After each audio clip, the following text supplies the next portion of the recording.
Welcome to the Spartan Newsroom. I'm Allie Smith. And I'm Zaria Phillips. Here are today's top stories for September 11th, 2019.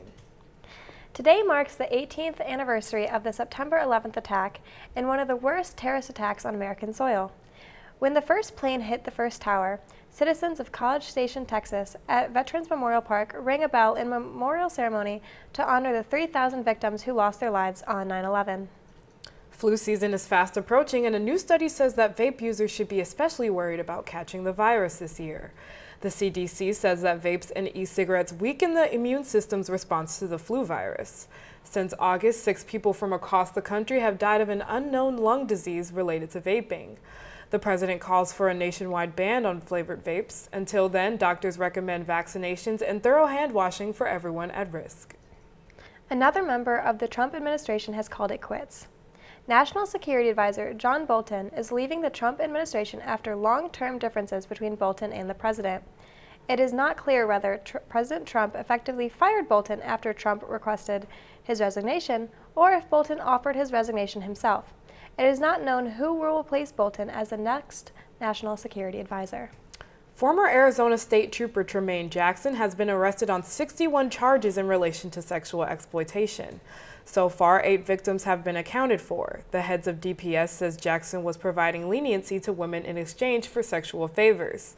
An investigation was opened up last May. Since then, Colonel Frank Milstead has relieved him of his duties. Jackson is also facing charges on kidnapping and tampering with public records.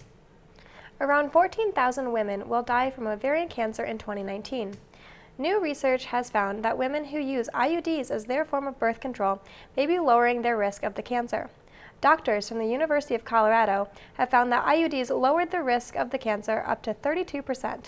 They believe that the reduction is tied to hormones in the IUD or the increase in immune cells from an IUD's inflammatory effects.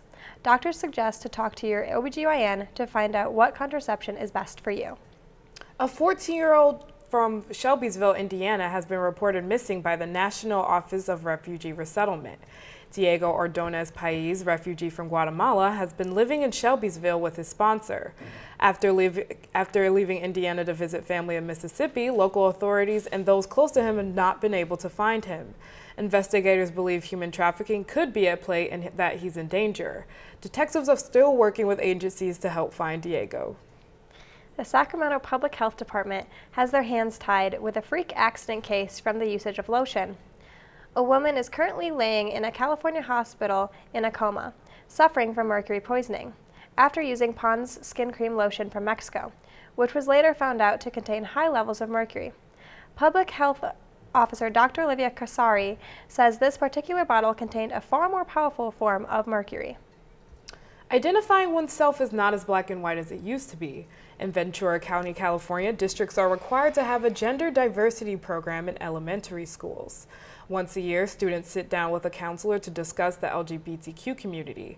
Most parents believe this is inappropriate for this age level, but the state law says otherwise. Others say it makes for a safer environment where all kids feel included. That's all for today's top stories on the Spartan Newsroom. You can catch us anytime online by visiting the Spartan Newsroom website or tuning into MSU TV on channel 18.1 on campus. I'm Allie Smith. And I'm Zaria Phillips. Have a wonderful Tuesday.